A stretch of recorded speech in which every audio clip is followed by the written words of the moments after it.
হাদিস, রাওয়াহুল বুখারী মুসলিম। সম্মানিত মসজিদের মুসল্লি, প্রশংসা আল্লাহর জন্য, শান্তি অবতীর্ণ হোক আল্লাহর রাসূলের উপর সাল্লাল্লাহু আলাইহি ওয়াসাল্লাম। আজ জুমার খুতবায় সংক্ষিপ্ত সময়ে বক্তব্যের বিষয় এতিম ও প্রতিবেশী। এতিম ও প্রতিবেশী সম্পর্কে এক গুরুত্বপূর্ণ সংক্ষিপ্ত তথ্যবহুল বিবরণের চেষ্টা করব ইনশাআল্লাহুল আজিজ। সম্মানিত দিনী ভাই বোন, রাসূল সাল্লাল্লাহু আলাইহি সাল্লাম যেসব বিষয়গুলি খুব গুরুত্ব সহকারে পেশ করেছেন তার একটা গুরুত্বপূর্ণ বিষয় হচ্ছে প্রতিবেশী, একটা গুরুত্বপূর্ণ বিষয় হচ্ছে এতিম। যুগ যুগ ধরে এই বিষয়ে একটা অনিয়ম চলে আসছে। মানুষ স্বাভাবিকভাবেই প্রতিবেশীকে হ্যস্ত করতে চায়, মানুষ স্বাভাবিকভাবেই প্রতিবেশীকে তার সামান্য বাড়িঘর জমি জায়গা থেকে তুলে দিতে চায়, মানুষ সামান্য ব্যাপারে প্রতিবেশীর সাথে ঝগড়া বিবাদ করতে চায়। এইটা স্বাভাবিক গতি। আর শয়তানেরও একটা ওয়াদা অঙ্গীকার আছে যে আমি একাই জাহান্নামে যাব না, আদমের ছেলে মেয়েকে নিয়েই যাব।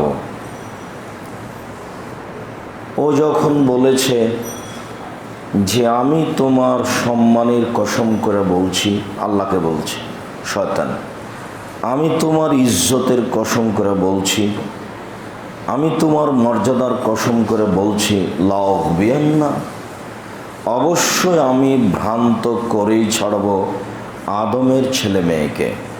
আমি একাই জাহান্নামে যাব না, ওদের নিয়েই যাব। আমি আপনার কসম করে এই কথা বলছি।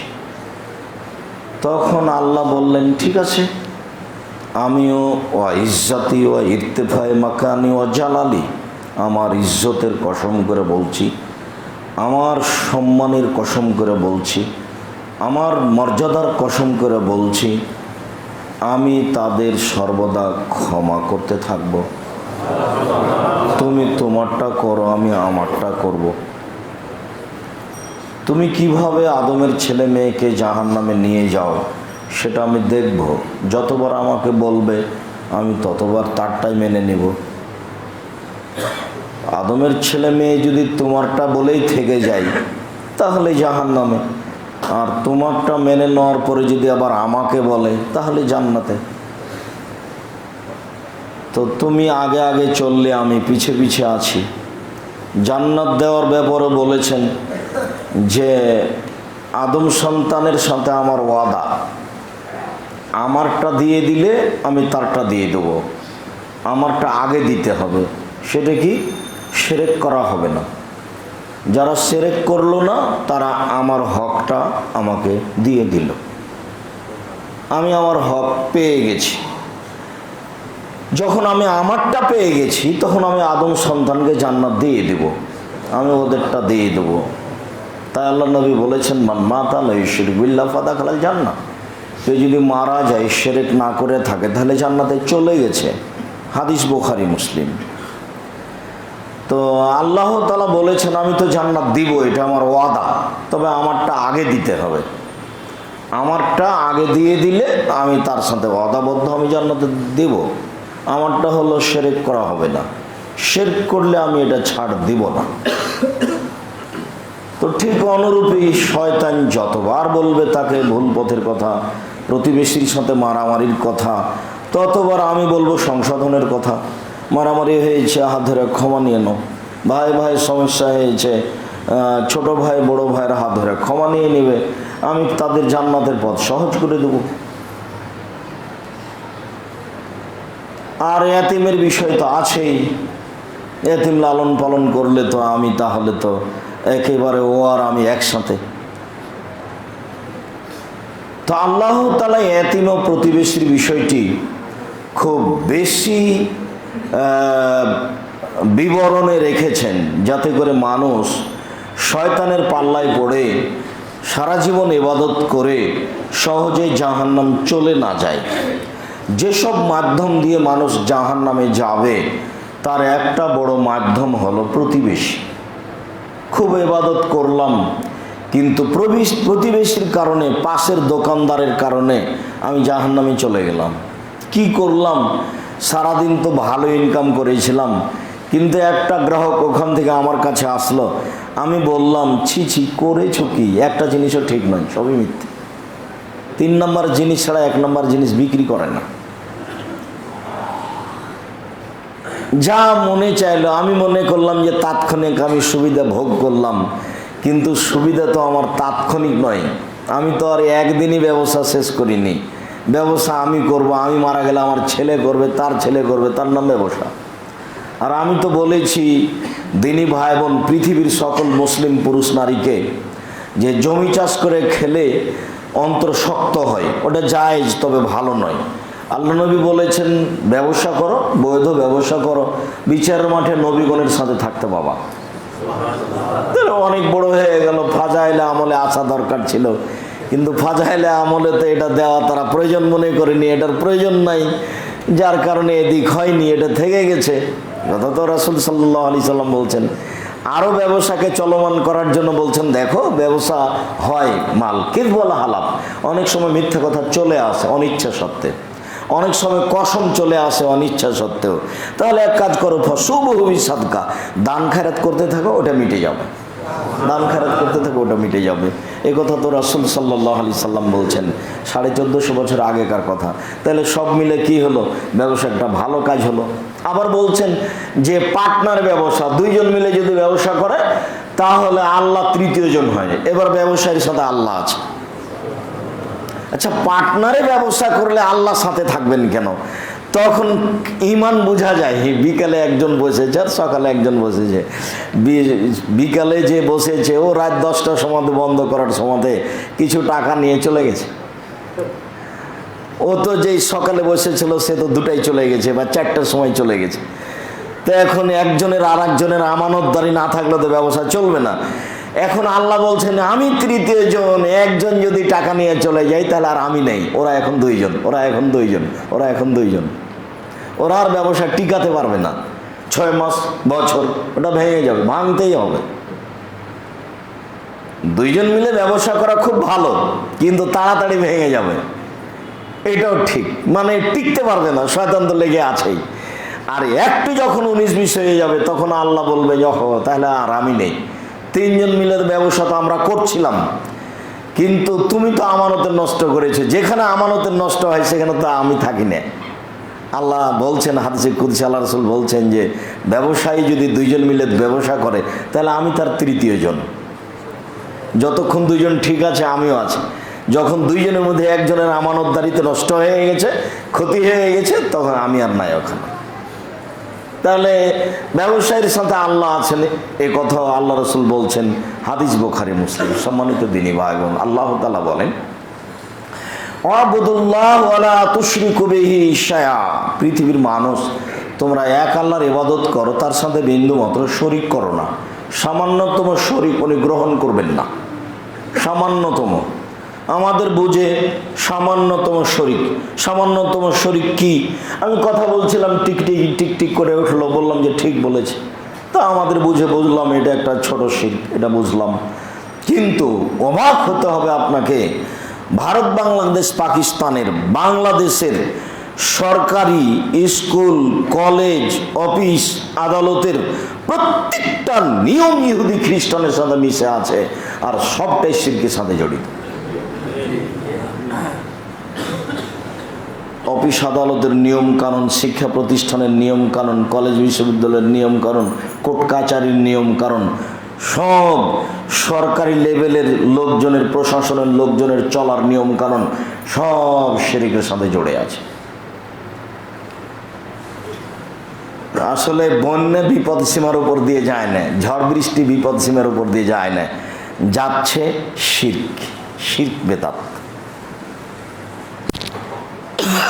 পৃথিবীর মানুষ তোমরা এক আল্লাহর ইবাদত করো, তার সাথে বিন্দু মাত্র শরীক করো না। উনি একটুকু নিবেন না, শিরক নিবেন না, ওতে তার মানের হানি হয়, নিজেকে অপমান বোধ মনে করেন। আমি জানি সব কিছু, টিকটিকি জানলো কি করে? তুমি আমার মান দিতে পারো না, আমি তোমাকে নিজে হাতে সৃষ্টি করেছি। তুমি তো সামান্য ওই লোকটা তোমাকে 10,000 টাকা দিয়েছে, তাই তুমি দিন রাত তার প্রশংসা করে বেড়াচ্ছ। আর নির্বাচনী নেতাদের যারা অধীনে থাকে তারা যখন উঠে জনগণের সামনে কথা বলে তখন এমন প্রশংসা করে, ওরে অমুক তমুক বলতে বলতে এবার অনেকক্ষণ পরে নাম পীরদের মতো। তাহলে সামান্য ব্যাপারে কত কিছু বলছে, আর আমি সব কিছু আল্লাহর ভোগ করি, তা আমি আবার তাকে খাটো করি, তখন তার মানের হানি হয়, তখন আত্মমর্যাদাতে লাগে। মানুষের কর্মে জেনাতে আত্মমর্যাদাতে লাগে আল্লাহর খুব বেশি। আমি স্ত্রী দিলাম, দাসী দিলাম, এরপরে তুমি অশ্লীল কাজটা করতে গেলে কেন? এটা আমার আত্মমর্যাদায় লাগে। মানুষ জেনা করলে কার আত্মমর্যাদাতে বাধা দেয়? আল্লাহ। মানুষ শিরক করলে আল্লাহর আত্মমর্যাদাতে বাধা দেয়। আত্মমর্যাদা কি জিনিস? আত্মমর্যাদা হলো এই যে আপনার স্ত্রী বাজারে গেছে, তো সবার গায়ে ধাক্কা লাগছে, তখন আপনাকে খারাপ লাগছে, ছি এটা কেমন হয়ে গেল না, এর নাম হলো আত্মমর্যাদা। আপনার বাধা লাগে, মান সম্মানে বাধা লাগে, তার নাম আত্মমর্যাদা। আত্মমর্যাদা আল্লাহ রাসূল স্বপ্নে জান্নাত ঘুরছেন, ঘুরতে ঘুরতে দেখছেন খুব সুন্দর একটা টকটকে ঝকঝকে দামি ঘর, এত সুন্দর ঘর। একজন মহিলা পাশে বসে আছে পানি নিয়ে। মহিলা বলতে পারো এত দামি ঘর কার? উমারের। তখন আমার মনে চাইলো ঘরের বাহিরে এত সুন্দর, ভেতরেই বা কত সুন্দর, একটু দেখি না। চট করে মনে পড়লো উমারের আত্মমর্যাদা, অত বিশাল মানুষ তো, স্বাভাবিক মানুষ নয়। তার ঘরে ঢুকবো, আমি তার আত্মমর্যাদাকে লক্ষ্য করলাম, না না না না, এটা ঢোকা যাবে না। ফজরের টাইমে, ওমর শোনো, আমি স্বপ্নে জান্নাত দেখছিলাম, তোমার ঘরের পাশ দিয়ে গেলাম, কত সুন্দর ঘর, আমার মনটা চাইলো তোমার ঘরে একটু ঢুকে দেখি, তোমার আত্মমর্যাদাকে লক্ষ্য করে ঢুকিনি। তখন ওমর বলছেন, আল্লাহ নবী, আপনি নবী হয়ে আমার আত্মমর্যাদাকে ভাবেন, এই নিয়ে তিনি ওমর কান্নাকাটি করতে লাগলেন। আসমা রাদিয়াল্লাহু তাআলা আনহা আবু বকর সিদ্দিকের মেয়ে, গরিব ঘরে বিবাহ দিয়েছিলেন জুবাইরের সাথে। আবার আল্লাহ নবী তাকে একটা জমি চাষ করে খেতে দিয়েছিলেন, সেই জমিতে ছিল কিছু খেজুর গাছ। তো আসমা রাদিয়াল্লাহু তাআলা আনহা খেজুরের কিছু আটি বোঝা মাথায় করে প্রায় 2 কিলোমিটার দূরে, বাড়ি থেকে 2 মাইল দূরে, তো উনি মহিলা মানুষ একটা খেজুরের আটি বোঝা মাথায় করে চলে যাচ্ছেন। তো রাসূল সাল্লাল্লাহু আলাইহি সাল্লাম দেখে বললেন, আচ্ছা আসমা, তুমি আমার উঠে চলে আসো, পিছনে বসো। তখন আসমা বলছেন যে না, এইটা জুবাইরের আত্মমর্যাদায় বাঁধবে, আমি তার স্ত্রী।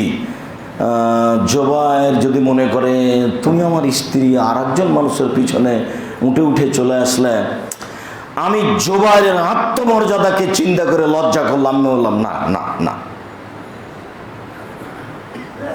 তখন স্ত্রী জুবাইরকে বলছেন, ঘটনা এই, তখন জুবাইর বলছেন, আসলে শোনো, রাসূলের পিছনে বসে আসলে তুমি আমার আত্মমর্যাদাকে ভেবেছে রে ঠিক, কিন্তু তুমি একটা খেজুরের আটি বোঝা মহিলা মানুষ মাথায় করে যখন বাড়িতে চলে আসো, তখন আমার আত্মমর্যাদাটা আরো বাঁধে, যে মহিলা মানুষ, আমার সংসারটা এতই দুর্বল যে এইভাবে তাকে কাজ করা লাগে।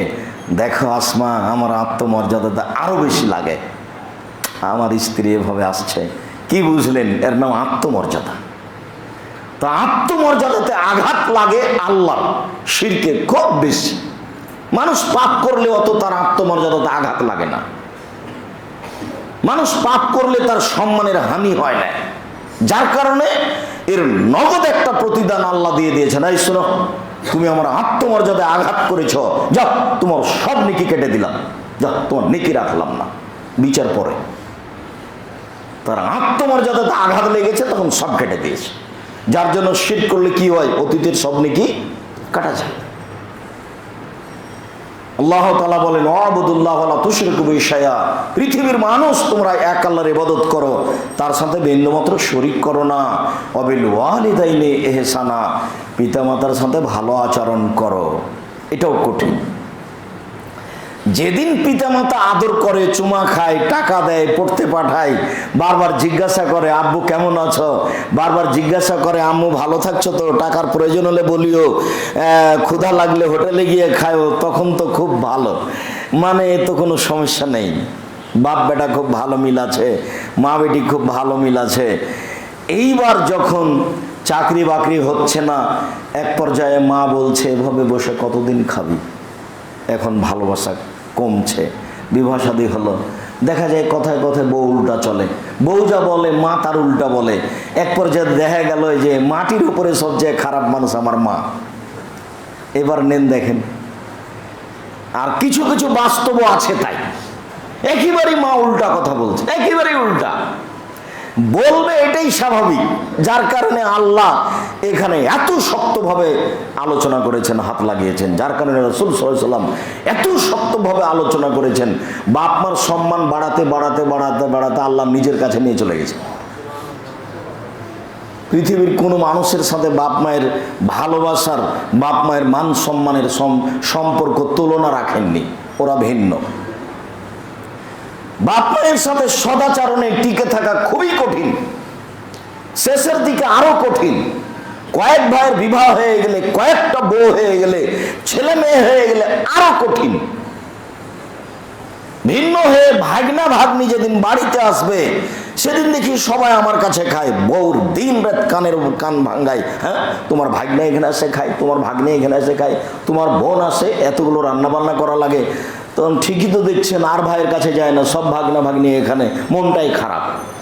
তখন আপনার মা দেখে শুনে বলল যে ঠিক আছে বেটা, তুমি ভিন্ন করে খাও, আমি এই অবস্থায় আমার বয়স 80 হলে কি হবে, আমি তো আর নাতি নাতনিকে ভারী মনে করতে পারি না, আমি তো আর তাদেরকে বাড়ি থেকে ধাক্কা দিয়ে বের করে দিতে পারি না, তুমি পারো, তোমার বউ পারে, আমি তো পারি না, তো যাক বেটা আমি ভিন্ন হয়ে খাই থাকি।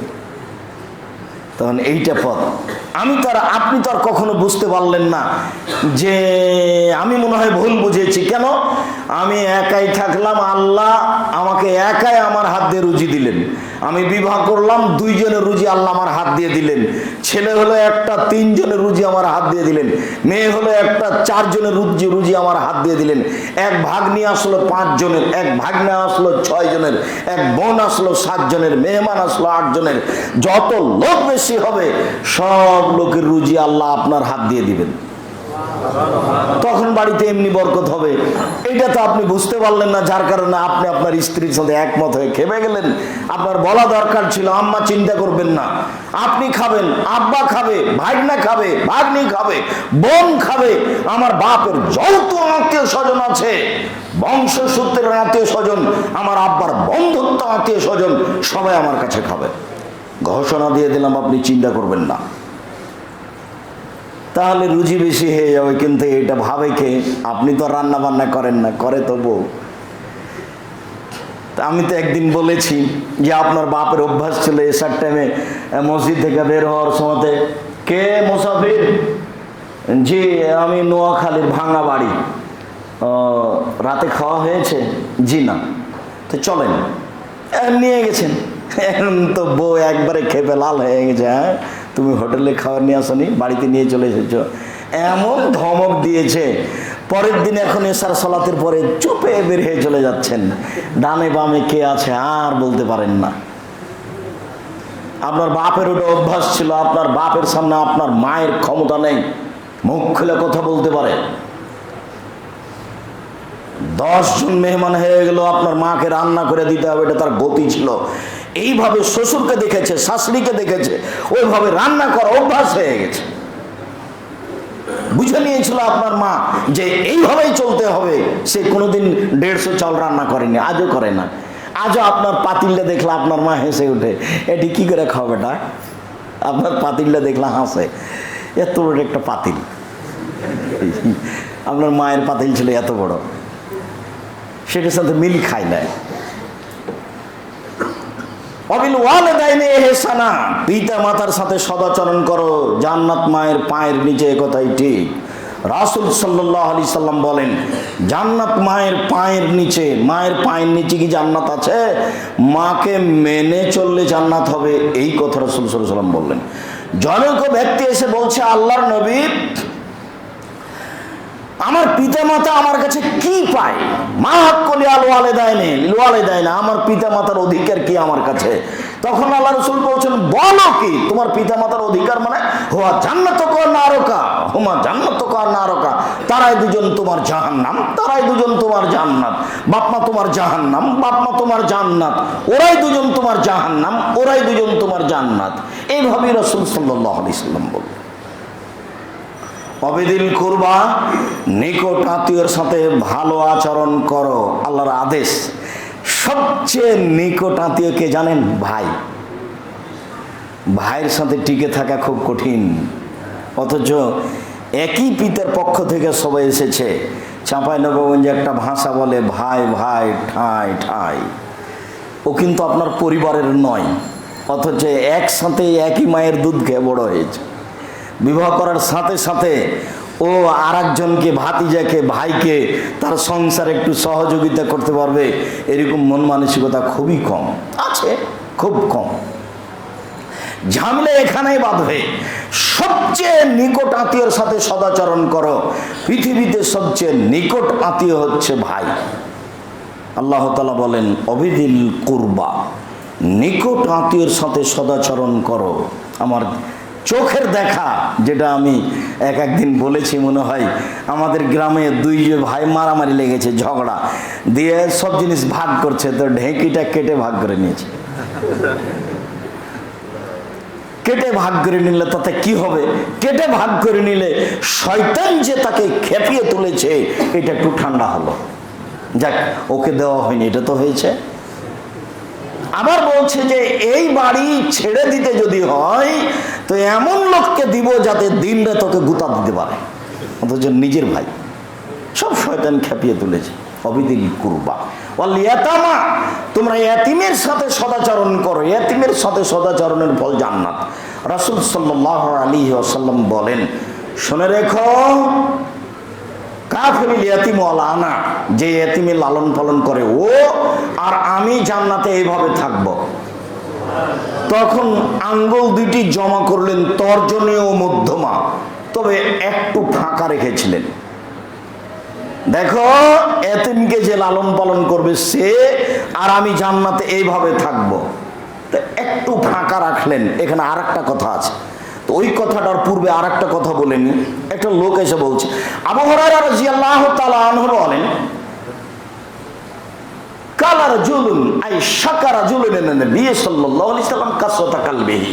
একটা লোক এসে আল্লাহ রাসূলের কাছে অভিযোগ করল, আল্লাহ রাসূল, আমার অন্তরটা খুব শক্ত, ভিক্ষুক ভিক্ষা চাইলে আমি দিতে পারি না, একটু দোষ বন্ধু প্রতিবেশীকে একদিন খাওয়াতে পারি না, কাউকে দাওয়াত দিয়ে খাওয়াতে পারি না, মেহমান দেখলে আমার মন খারাপ হয়ে যায়, আমার অন্তরটা খুব শক্ত, রাতের অন্ধকারে একটু চোখের পানি আসে না কান্নাকাটি করলেও। তখন আল্লাহ রাসূল বলছেন, ইমসা রাসাল ইয়াতীম, তুমি ইয়াতীমের মাথায় হাত দাও, হাত দোলাই এরিক্য কালবক, তাহলে তোমার অন্তর নরম হয়ে যাবে। এ কথা রাসূল সাল্লাল্লাহু আলাইহি সাল্লাম বলছেন। আগে থেকে কিন্তু একটা কথা আছে যে ইয়াতীমের মাথায় কি করতে হয়? হাত বোলাতে হয়। জামিয়া সালাফে এখন 300 জন ইয়াতীম, এক একদিন যেতে হবে না, হাত বোলাতে হবে, এক একদিন যেতে হবে। খুব একটা যে দূরে, আর রাজশাহী একেবারেই কাছে, বিমানে উঠলে বিমান নামে প্রতিষ্ঠানের সাথে লাগা জায়গা, 5-7 মিনিট হলেই চলে যাবেন প্রতিষ্ঠানে। 300 জন এতিম আছে। মানুষকে কি দিচ্ছে সেটা হিসাব পরে, এদেরকে রেখেছি এই জন্য যে আল্লাহ এদের উপর দিয়ে বিপদ বালা মুসিবত জামিয়া সালাফের আল্লাহ দূর করে দিবেন। ওরা বালা মুসিবতের সামনে আছে, আল্লাহ ওদের মাধ্যম দেখলে পার করে দিবে। কত শত্রু ঘরে আর বাহিরে, মনে হচ্ছে যে শত্রুতা করার নেকির কাজ, এরকম ভাবে মনে হচ্ছে। একবারে প্রতিষ্ঠানের পাশে যা কিছু করা লাগে ধর্মের নামে, আরো কত কি আলেম ওলামাকে লাগিয়ে নিজে লেগে জীবন বাজি রেখে প্রতিষ্ঠানের ক্ষতি করার চেষ্টা করছে। একবারে হুজুর মানুষ, অবাক হতে হয়। কেমন পৃথিবী, কিয়ামতের পূর্ব লক্ষণ।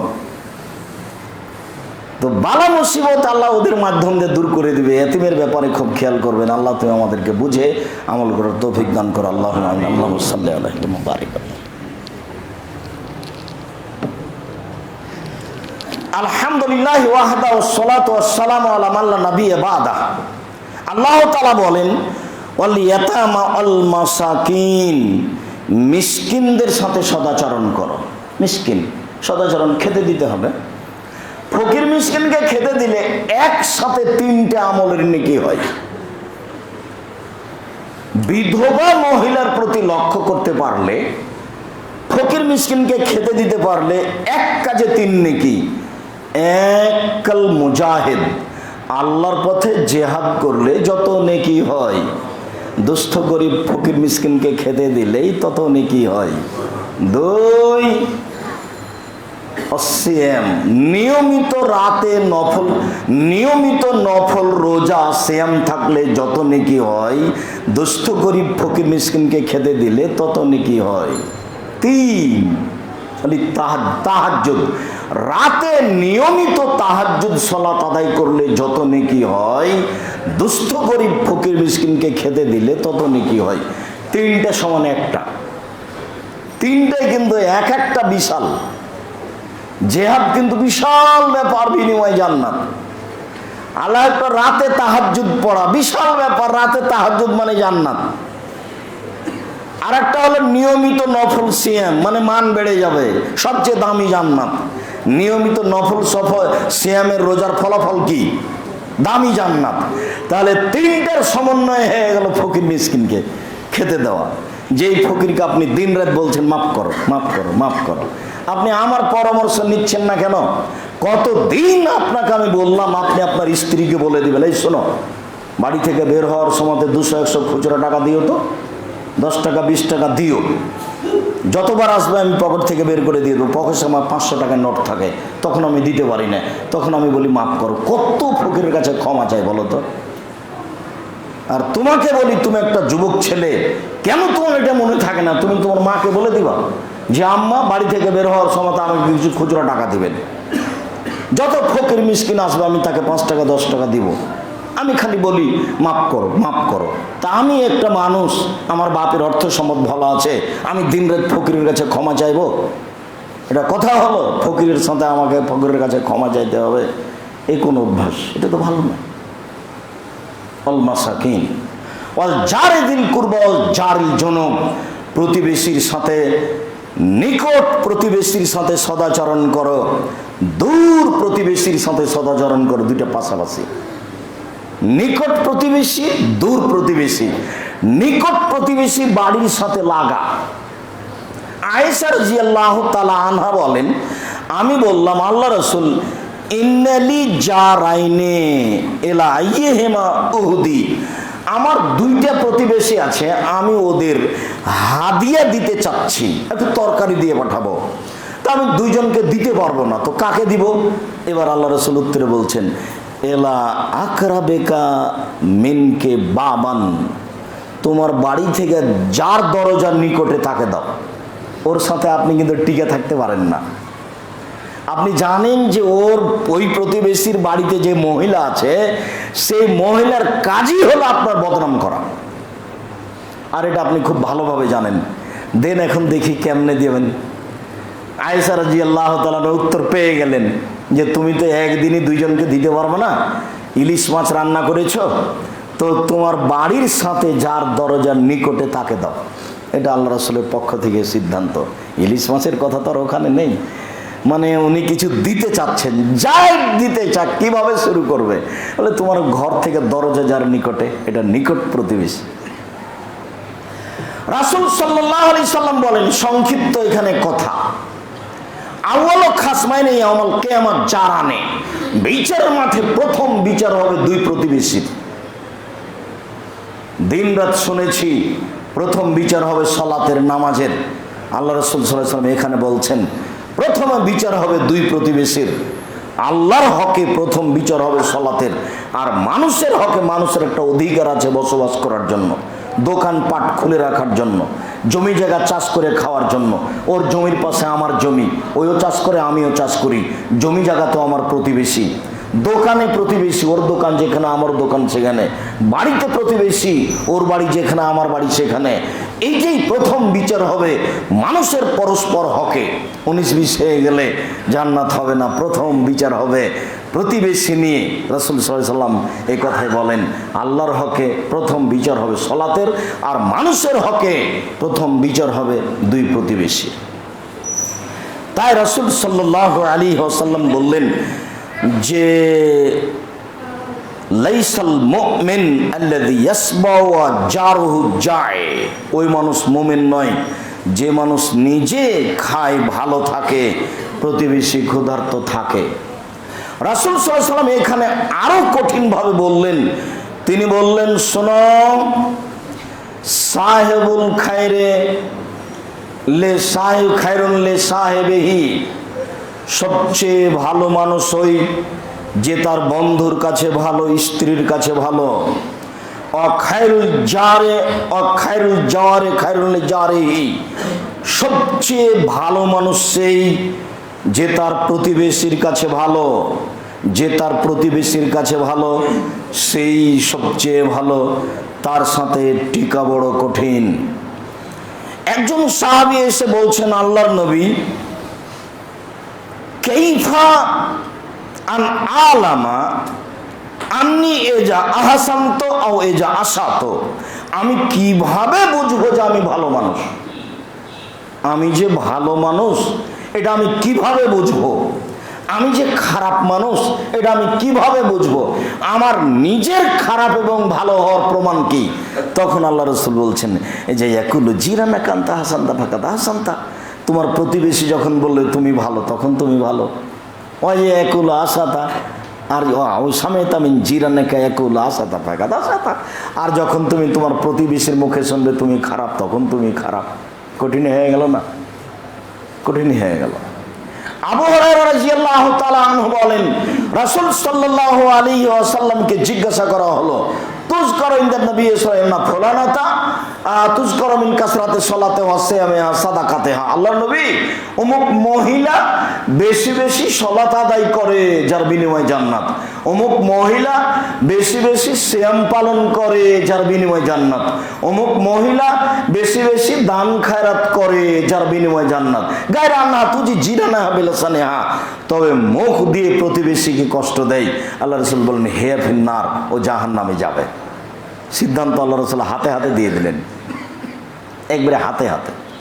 আল্লাহর নবী অমুক মহিলা তিনটে জিনিস বেশি করে, তিনটারই এক একটার ক্ষমতা হলো জান্নাত, প্রতিদিনের নিজস্ব ক্ষমতা জান্নাত। সিয়াম পালন করে বিনিময় জান্নাত, তাহাজ্জুদ পড়ে বিনিময় জান্নাত, দান খায়রাত করে তো জান্নাতে চলেই গেছে। তবে আল্লাহ রাসূল প্রতিবেশীকে মুখ দিয়ে কষ্ট দেয়, তখন সব উল্টে গেল। এবার বলছেন যে ফলাফল জাহান্নাম। কঠিন হলো না? রাসূল সাল্লাল্লাহু আলাইহি সাল্লাম বলেন, চারটা জিনিস আছে যার সুখময় জীবন তার, চারটা জিনিস আছে যার সুখময় জীবন তার, চারটা জিনিস আছে যার সুখময় জীবন তার। এক, আল জারুস সালেহ, ভালো প্রতিবেশী। দুই, আল মারাতুস সালেহা, ভালো স্ত্রী। তিন, আল মারকাবুল হানি, একটা ভালো গাড়ি, যখন তখন নষ্ট হয় না, একটা সাইকেল আছে যখন তখন চেন পড়ে না। চার, অল বাইতুল ওয়াসে, প্রশস্ত ঘর, অন্তত মেহমানের জন্য একটা বড় ঘর রাখবেন, 5 জন 7 জন 10 জন যেন মেহমান একসাথে বসে খেতে পারে। ছোট ছোট ঘর তো এখন তো ভাড়া দেওয়ার জন্য ছোট ছোট করা হচ্ছে, কিছু মাত্র থাকার মতো হলেই তো হলো, তাহলে তো ভাড়া পাওয়া যাবে। কিন্তু রাসূল সাল্লাল্লাহু আলাইহি ওয়াসাল্লাম বলছেন প্রশস্ত ঘর লাগবে, প্রশস্ত ঘরে বসবাস করে শান্তি পাওয়া যায়। চারটে জিনিস আছে যার সুখময় জীবন তার, চারটে জিনিস নেই যার ধ্বংস জীবন তার, চারটে জিনিস নেই যার ধ্বংস জীবন তার। এক, খারাপ প্রতিবেশী। দুই, খারাপ স্ত্রী। তিন, অপছন্দ গাড়ি। চার, সংকীর্ণ ঘর। পাল্টে ধরলেন আল্লাহ রাসূল, একবারে মুখামুখি একই হাদিসে দুটা উল্লেখ করলেন পাশাপাশি। আল জারিজুল কুরবা আল জাল জুনুব ওয়াস সাহিব বিল জামবে, পথিক চলার সাথে গাড়িতে উঠেছেন, ওর সাথে ভালো আচরণ করতে হবে। আপনি যে অটোতে উঠতে গেলেন, উঠার সময়তে আপনি আগে থেকে বসে আছেন, তো একটা লোক উঠার সময়তে উঠে যেমন উঠছে আর গাড়িটা গড়ে গেছে, তখন একবারে ব্যাগ সহ ধাক্কা খেয়ে আপনার মাথার উপরে পড়ে গেছে, তখন আপনি কি বললেন বলেন তো দেখি? আপনি কি বলতে পারলেন মনে কিছু নিয়েন না? আমি মনে কিছু নিই, আচ্ছা আচ্ছা বসেন বসেন বসেন। আপনি তো চট করে বললেন কপালে চোখ নাই, হিসাব থাকে না, গাড়িতে ওঠার বুদ্ধি থাকে না। এ হলো চলার সাথী, চলার সাথীর সাথে সদাচরণ। অবনি সাবিল, পথিকের সাথে সদাচরণ। পথিকের সাথে কি সদাচরণ করবেন? পথিক এসে বলছে টাকা আমার চুরি হয়ে গেছে, 200 টাকা দেন। তখন আপনি একবারে মুখামুখি বলে দিলেন মিথ্যুক তুমি, সরো এখান থেকে।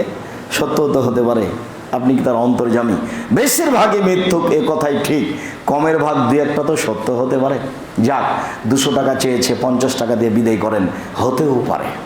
কাজেই পথিকের সাথে সদাচরণের জন্য রাসূল সাল্লাল্লাহু আলাইহি সাল্লাম বললেন, শেষ বাক্যে আল্লাহ তাআলা বললেন, ওমা মালাকাত আয়মানুকুম, তোমার অধীনে যে সব দাসী দাস আছে, কাজের মেয়ে আছে, তাদের সাথে সদাচরণ করো।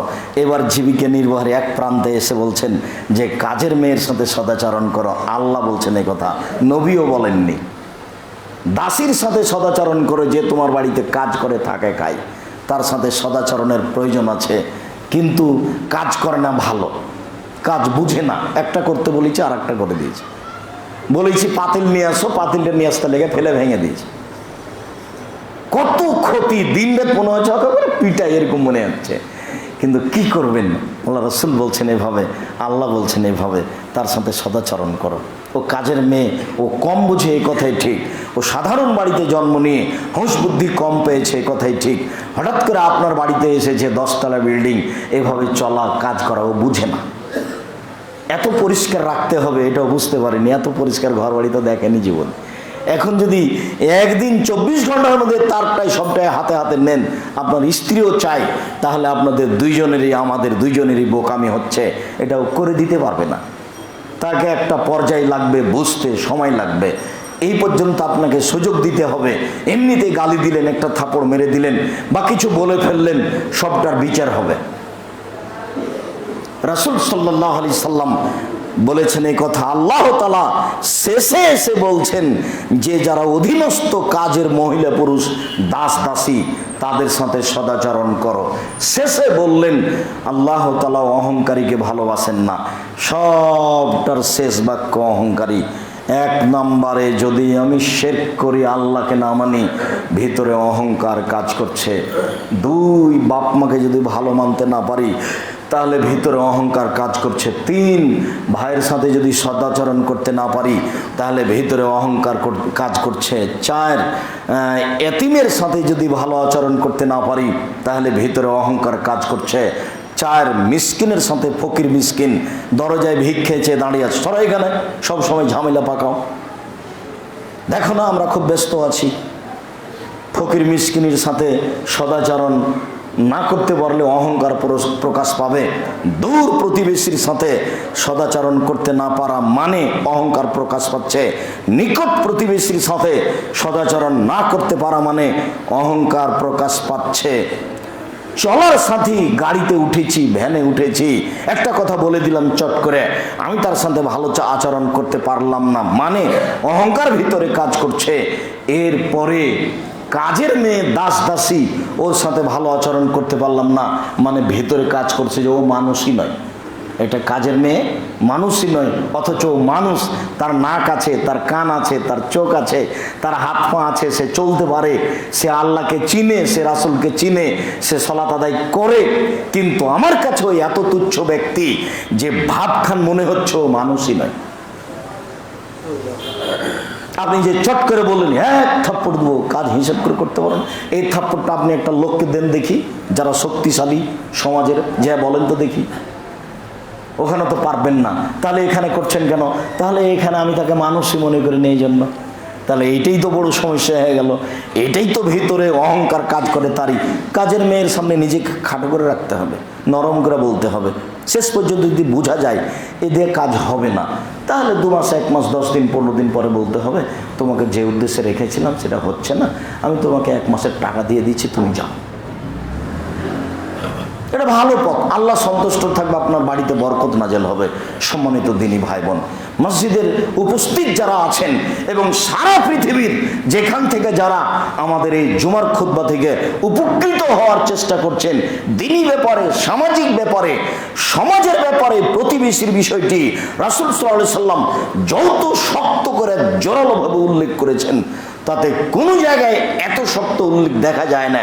আয়েশা রাদিয়াল্লাহু তাআলা আনহা বলছেন, আল্লাহর নবী বললেন যে জিবরাইল এসে খালি বলছেন প্রতিবেশীর হক দেখো, প্রতিবেশীর প্রতি লক্ষ্য করো, প্রতিবেশীর লক্ষ্য করো।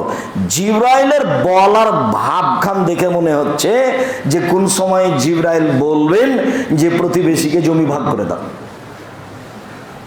বলার ভাবখান দেখে মনে হচ্ছে যে আমার ঢাকা শহরে 2টা বাড়ি আছে, কখন না জানি জিবরাইল এসে বলে যে একটা তোমার আর একটা তোমার প্রতিবেশী।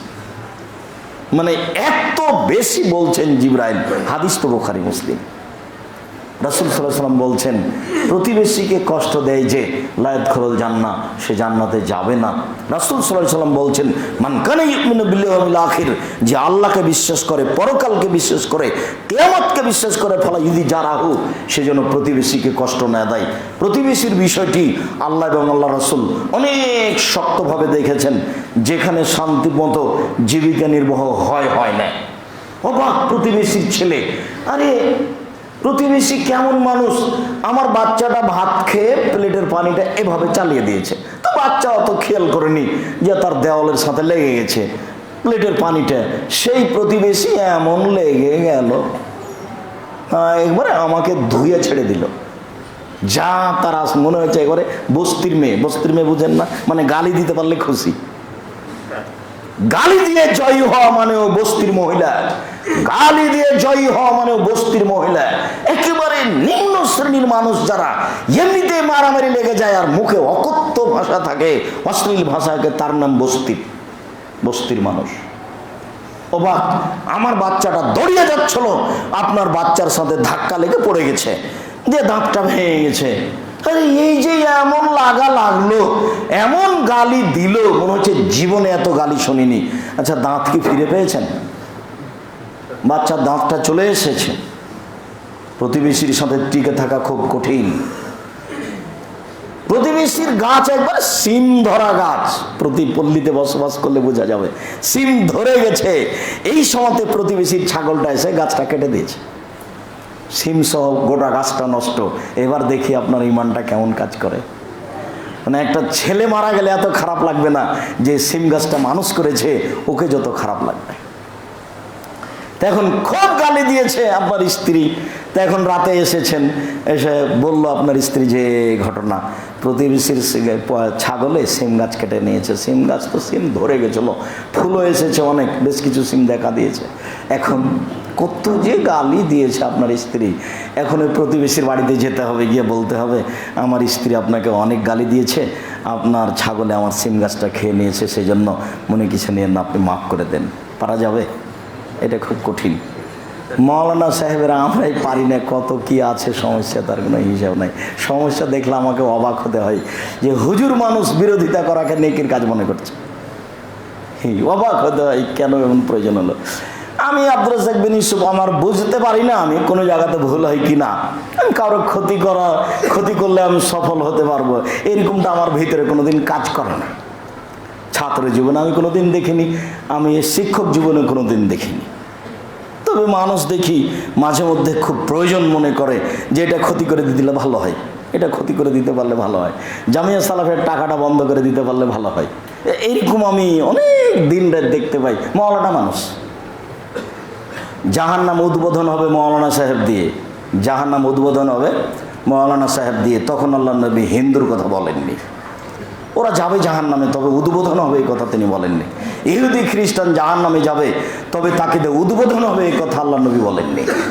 সুদ খেলে, ঘুষ খেলে, জেনা করলে, রাহাজানি করলে, চুরি করলে, দাঙ্গাবাজি করলে, জোর করে জমি দখল করলে, ক্ষমতার ভিত্তিতে এক জমি 17 বার বিক্রি করলে জাহান্নামে যাবে এই কথা ঠিক, তবে তাকে দিয়ে জাহান্নাম উদ্বোধন করা হবে এই কথা রাসূল সাল্লাল্লাহু আলাইহি ওয়াসাল্লাম বলেননি। রাসূল সাল্লাল্লাহু আলাইহি ওয়াসাল্লাম বলছেন মৌলানা সাহেবকে দিয়ে জাহান্নাম উদ্বোধন করা হবে, পাগড়ি যত বড়ই হোক, বক্তব্য যতই জোরালো হোক না কেন, রেহাই হবে না বিচারের মাঠে। সম্মানিত দিনী ভাই বোন, প্রতিবেশী সম্পর্কে আর এতিম সম্পর্কে আলোচনা করছিলাম, যার বিনিময় জান্নাত। তাদের সাথে টিকে থাকা খুব কঠিন, কাজেই ঈমান টিকে রাখার ভিত্তিতে অল্প সময় জীবন মারামারি করতে নাই, আমি অবাক হলাম। মাওলানা শেহাবুদ্দিন সুন্নি, গত শনিবারে আমি তার জানাজায় গেছিলাম। ঢাকা থেকে জামিয়া সালাফে হাঁটাবো, বীরহাটাবো থেকে সেই গাইবান্ধা গোবিন্দগঞ্জ পল্লী অঞ্চলে তিনি খুব পরেজগার মানুষ এবং বড় আলেম, প্রায় 60 বছর যাবৎ একটানা বুখারী পড়ে আসলেন। তো যারা খুব কাছের মানুষ তারা অনেকেই আমি জানাজায় দেখতে পেলাম না। কোথায় ভিতরে কি কাজ করছে আল্লাহই ভালো জানে। আমি বললাম আপনারা দোয়া করেন। রাত্রি 2টা-3টার দিকে উনি মোবাইলে কথা বলতেন আমার সাথে, তখন বুঝতে পারতাম যে লোক নিয়মিত তাহাজ্জুদ পড়ে। কোনোদিন বৃহস্পতিবার সোমবার পার হয়নি যে তিনি সিয়াম থাকতেন না। আল্লাহ তুমি এরকম মানুষকে ক্ষমা করো, তুমি তাদের কবরকে প্রশস্ত করো, তুমি তাদের জন্য জান্নাতের পথ সহজ করে দাও। আল্লাহ আমাদের যারা মারা গেছে তাদের তুমি কবরের শাস্তি মাফ করে দাও। এই মসজিদের সাথে যত মুরব্বী চলে গেছে তারা কবরে আছে, তুমি তাদের কবরের শাস্তি মাফ করে দাও। তুমি তাদের কবরকে প্রশস্ত করো, তুমি তাদের কবরকে আলোকিত করো। আমরা যারা বাড়িতে হাসপাতালে আছি, অসুস্থ অবস্থায় আছি, তুমি তাদেরকে আরোগ্য দান করো। আল্লাহ তুমি আমাদের আজকের আলোচনায় এতিম ও প্রতিবেশী এইটার উপরে জোরালোভাবে আমল করার তৌফিক দান করো। আল্লাহ আমরা আন্তরিকভাবে যেন জামিয়া সালাফের জন্য দোয়া করতে পারি, এইটা তুমি আমার ভেতরে দাও। আমরা যেন কোনো সময় জামিয়া সালাফের কোনো কাজে সংকীর্ণতা বোধ না করি। আরেকটা গুরুত্বপূর্ণ কথা, যে জামিয়া সালাফের 200 শতক জমির ওপরে যে মসজিদের কাজ আরম্ভ হবে তা হতেই যাচ্ছে। অস্থায়ীভাবে যে আমরা সেখানে সালাত শুরু করব তার কাজ আরম্ভ হয়ে গেছে। আমরা ইনশাল্লাহ আশা করছি এই মাসের 3য় জুমা সেখানে অস্থায়ী মসজিদ যেটা চলমান, আপনি যাবেন মাঝে মধ্যে দেখতে, চলো যাই দেখে আসি। আহলে হাদিসের স্থায়ী বড় সম্পদ যেটা আল্লাহ দিয়েছেন, সেটা আমরা চলো দেখে আসি। দেখতে গেলে সেখানে আপনি মসজিদে উপস্থিত হতে পারবেন, জুমার সালাত আদায় করতে পারবেন। আমি ওখানে থাকার চেষ্টা করব ইনশাল্লাহ, আপনার সাথে সাক্ষাতের চেষ্টা করব। আমি আপনার দিনী ভাই, আপনাকে আমি অনেক ভালোবাসি। আপনি আমার দিনী বোন, আপনাকে আমি দিনী বোন হিসেবে অনেক ভালোবাসি। আল্লাহ যেন আপনার পাপকে ক্ষমা করে, আল্লাহ যেন আপনার অর্থ সম্পদে বরকত দান করে, আল্লাহ যেন আপনার রুজিতে বরকত দান করে, আপনার পরিবার অর্থ সম্পদকে যেন আল্লাহ নিরাপদে রাখে। আপনি জামিয়া সালাফের জন্য আন্তরিকভাবে দোয়া করে যে আল্লাহ তুমি জামিয়া সালাফকে কবুল করো, জামিয়া সালাফের প্রত্যেকটা কাজকে তুমি কবুল করো। সেটা যদি পাপের না হয় তাহলে আপনি জামিয়া সালাফের সব কাজে অংশগ্রহণ করুন। সেটা মাসিক লিতেসাম পত্রিকা হোক, বই পুস্তক হোক, সেটা কাজের নির্মাণ হোক, 10 টাকা হোক, তাতে কি আছে? 10 টাকা বললে আমার হাতে 10 টাকা দিতে হবে এই কথা নয়। আপনি আপনার মতো 10 টাকা দিয়ে অংশগ্রহণ করেন। আমি তো বলছি যে পতিতালয়ের মহিলা যদি কুকুরকে পানি পান করে জান্নাত পেতে পারে, জামিয়া সালাফের এই কাজে এই মসজিদে 10 টাকা দান করলে জান্নাত হবে ইনশাআল্লাহ। আল্লাহে আল্লাহর কসম, আল্লাহে আল্লাহর কসম, আল্লাহে আল্লাহর কসম, আমি কোনো কাজে আমার স্বার্থপরতা বুঝতে পারি না। তবে আমি আপনার সাথে সুবিধে দিয়ে আপনাকে সম্মান করে, আপনি সেদিন আমাকে 1 লাখ টাকা দিয়েছিলেন, খুঁজে আপনাকে সালাম দিতে হবে, দেখা হয়েছে তা আপনি বললেন আসসালামু আলাইকুম, তারপর আপনাকে আমি বলছি যে আপনাকে তো আমি চিনতে পারলাম না, তখন আপনি মন খারাপ করিয়েন না দয়া করে।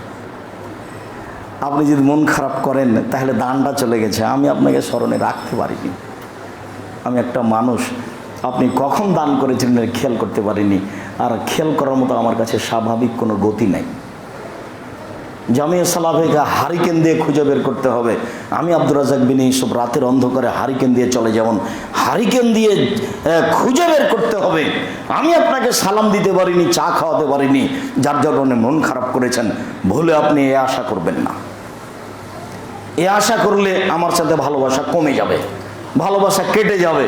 তখন আপনি মাঝে মধ্যে বলবেন তো ওই লোককে চিনি, আর 1 লক্ষ টাকা তার হাতে দিয়েছি, এরপরে উনি আমাকেই চিনেন না, তাহলে আমার সাথে আপনার সম্পর্ক দুর্বল হয়ে যাবে, সাথে সাথে দানটা হারানো। এ কাজ করতে হবে না, একমাত্র ওকে সন্তুষ্ট করার জন্য করব। জামিয়া সালাফের সব কাজকে ভালোবাসবো শুধুমাত্র ওকে সন্তুষ্ট করার জন্য। আল্লাহ তুমি আমাদের কবুল করো, আল্লাহ তুমি আমাদের মাফ করো, আল্লাহ তুমি আমাদের অর্থ সম্পদকে নিরাপদে রাখো, আল্লাহ তুমি আমাদের ব্যবসা বাণিজ্যে বরকত দান করো, আল্লাহ তুমি জামিয়া সালাফিকে কবুল করো, আল্লাহ তুমি বাইতুল হাম জামে মসজিদকে কবুল করো। তোমার দরবারে জোরালো দাবি দাওয়া দোয়া রেখে আজকের জুমার খুতবা এখানে শেষ করলাম। সাল্লাল্লাহু আলাইহি ওয়াসাল্লাম।